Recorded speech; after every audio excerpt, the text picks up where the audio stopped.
Lei 23, 23, 23, Lei 23. Concentre as suas forças. Concentre as suas forças. Preserve suas forças e sua energia, concentrando-as no seu ponto mais forte. Ganha-se mais descobrindo uma mina rica e cavando fundo do que pulando de uma mina rasa para outra. A profundidade derrota a superficialidade sempre.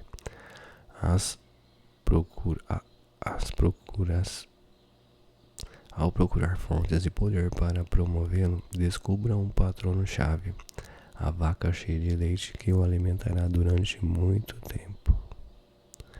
O mundo está passando por uma epidemia de divisões cada vez maiores dentro de países, grupos políticos, famílias, até indivíduos. Estamos todos num estado de total distraição e difusão.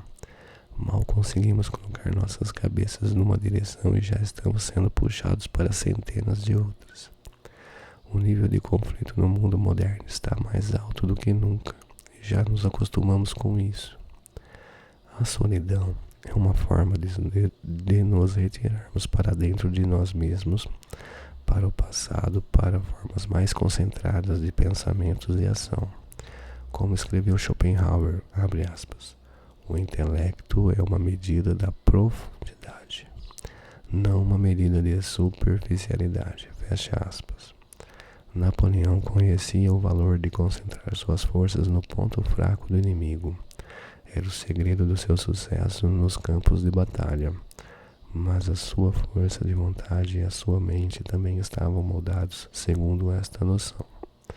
O propósito único, a total concentração na meta e o uso destas qualidades contra pessoas menos concentradas, pessoas distraídas.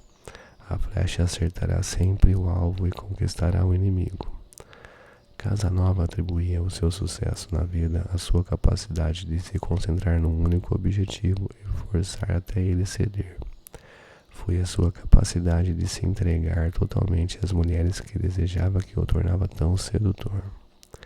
Durante as semanas ou meses em que uma dessas mulheres vivia na sua órbita, ele não pensava em mais ninguém quando esteve preso nas traiçoeiras passagens do Palácio dos Doges em Veneza, prisão de onde ninguém jamais escapara. Ele só pensava na fuga como seu único objetivo. Dia após dia, uma mudança de cela que significou meses e meses de escavações inúteis. Não o desencorajou, ele persistiu e acabou fugindo. Sempre acreditei, escreveu ele mais tarde, que se um homem coloca na cabeça que vai fazer uma coisa, se ele se ocupa exclusivamente disso, acaba conseguindo por mais difícil que seja. Esse homem se tornará grão-vizir ou papa. Concentre-se numa única meta, uma única tarefa. E insista até conseguir. No mundo do poder, você está sempre precisando da ajuda dos outros. Em geral, daqueles que têm mais poder do que você. O todo pula de um para o outro, acreditando que sobreviverá se espalhando.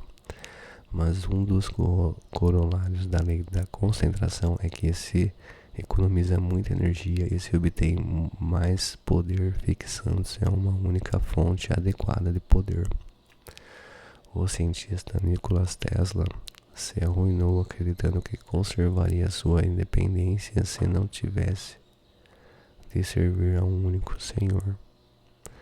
Ele até rejeitou a oferta de J.P. Morgan, que lhe ofereceu um rico contrato.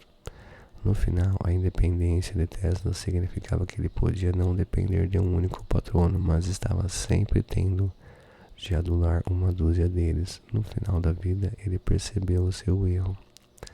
Todos os grandes pintores e escritores renascentistas se debateram com este problema, não mais do que o escritor seiscentista Pietro Aretino.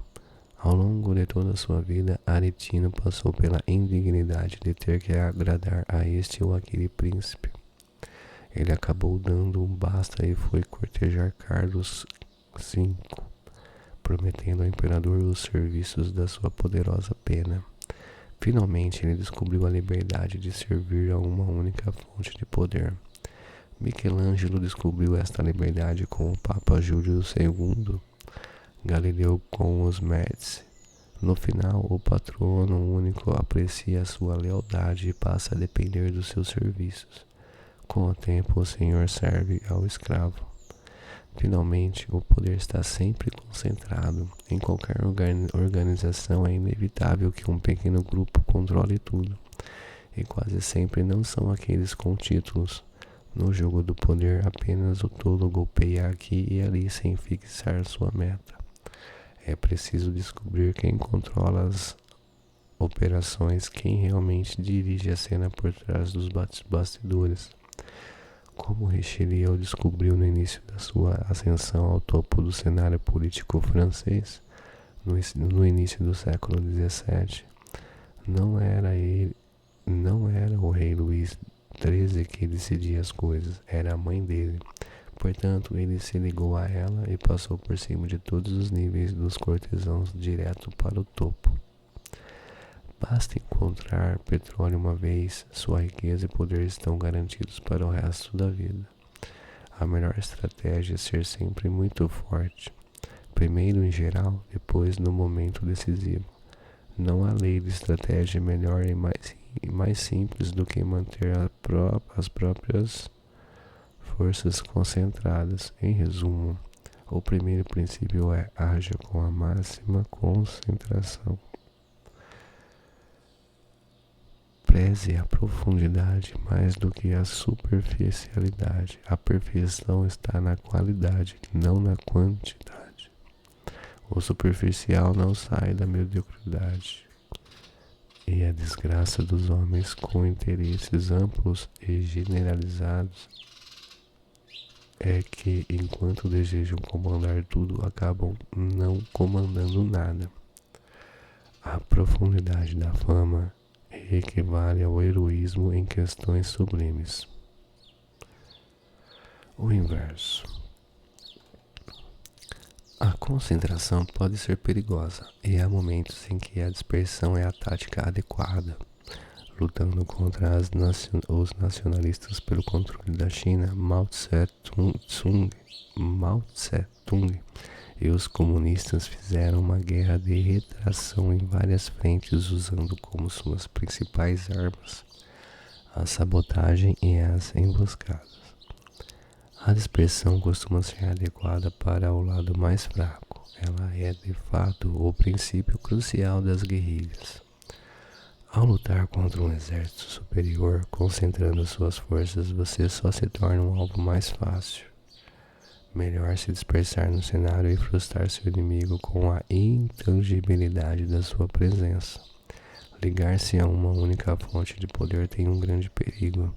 Se a pessoa morre, vai embora ou cai em desgraça, você sofre. Isso é bastante prudente em épocas de grandes tumultos e mudanças violentas, ou quando seus inimigos são numerosos. Quanto mais patronos e senhores você tiver, menor é o risco que você corre se um deles perder o poder. Essa dispersão até permitirá que você jogue um contra o outro, mesmo que você se concentre numa única fonte de poder. Continua tendo de ter cautela e se preparar para o dia em que o seu senhor, o patrono, não estiver mais aqui para protegê-lo. Finalmente, exagerar num propósito único pode fazer de você um chato insuportável, especialmente nas artes. O pintor renascentista Paolo Uccello não era tão obcecado com a perspectiva de suas pinturas,